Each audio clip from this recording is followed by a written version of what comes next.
നമസ്കാരം. ആളുകളെ തെറ്റിദ്ധരിപ്പിക്കാൻ വികട യാക്കോബയക്കാരും പടക്കഴുതകളും എന്തും ചെയ്യുമെന്ന് പണ്ടേ എല്ലാവർക്കും അറിയാവുന്ന കാര്യമാണ്. എങ്കിലും ഒന്ന് ഓർമ്മിപ്പിക്കുക, എന്തിനാ പടക്കഴുതകളെ പഴയ വീഡിയോകളൊക്കെ പൊടിതട്ടിയെടുത്ത് ഇപ്പോൾ പ്രചരിപ്പിക്കുന്നത്? പുതിയ വിഷയങ്ങളൊന്നുമില്ലെങ്കിൽ പറഞ്ഞാൽ മതി, തരാം. ഒരു പഴയ വീഡിയോ ഇട്ട് കോലഞ്ചേരി പള്ളിയിൽ അടി എന്ന രീതിയിൽ ആഘോഷിക്കുന്ന പടക്കഴുതകളെ, പള്ളിക്കള്ളന്മാരെ, നിങ്ങൾക്ക് നാണമില്ലേ?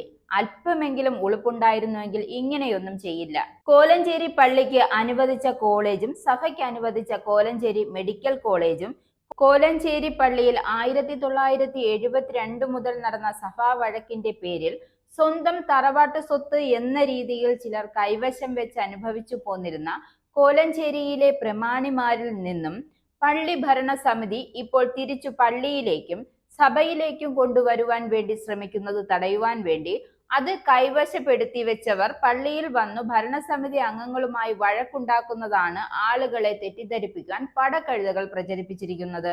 ഇത് ഏകദേശം 6 മാസം മുമ്പ് നടന്നതാണ്. കോലഞ്ചേരി പള്ളി ഭരണസമിതി അന്നും ഇന്നും നേരിന്റെ വഴിക്ക് മാത്രമേ സഞ്ചരിച്ചിട്ടുള്ളൂ. അത് പള്ളി കയ്യേറുവാൻ വന്ന യാക്കോബായ വിഭാഗമാണെങ്കിലും പള്ളിയുടെ മുതൽ കൊള്ളയടിച്ച് അനുഭവിച്ചു വന്നിരുന്ന കോലഞ്ചേരിയിലെ പള്ളി പ്രമാണിമാരെന്ന് സ്വയം അവകാശപ്പെടുന്ന കോലഞ്ചേരിയിലെ മുതലാളിമാരാണെങ്കിലും അറിഞ്ഞിരിക്കുന്നത് നല്ലതാ.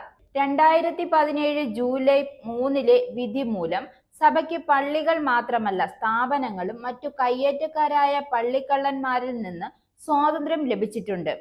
കട്ട് തിന്നത് മതി കള്ളന്മാരെ, ഇനി ഇടവക ജനം കൈയും കെട്ടി നോക്കി നിൽക്കില്ല.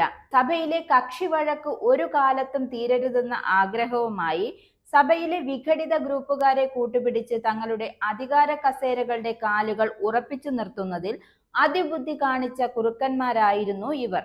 കാരണം സഭാ വഴക്ക് ശാശ്വതമായി പരിഹരിക്കപ്പെട്ട് വ്യക്തമായ ഒരു ഭരണ സംവിധാനം കോലഞ്ചേരി പള്ളിയിൽ എന്നുണ്ടാവുന്നുവോ അന്നു ഞങ്ങളുടെ കസേരകൾ കിളക്കം തട്ടുമെന്ന് ഇവർക്ക് മറ്റാരും പറഞ്ഞു കൊടുക്കാതെ തന്നെ നല്ല ബോധ്യമുണ്ടായിരുന്നു.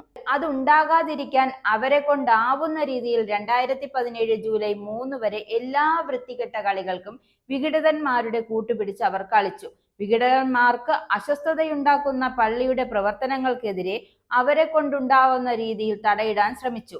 അതൊക്കെ പറഞ്ഞാൽ തീരില്ല. എങ്കിലും പള്ളി സധൈര്യം അതിനെയെല്ലാം പ്രതിരോധിച്ച് മുന്നോട്ട് നീങ്ങി.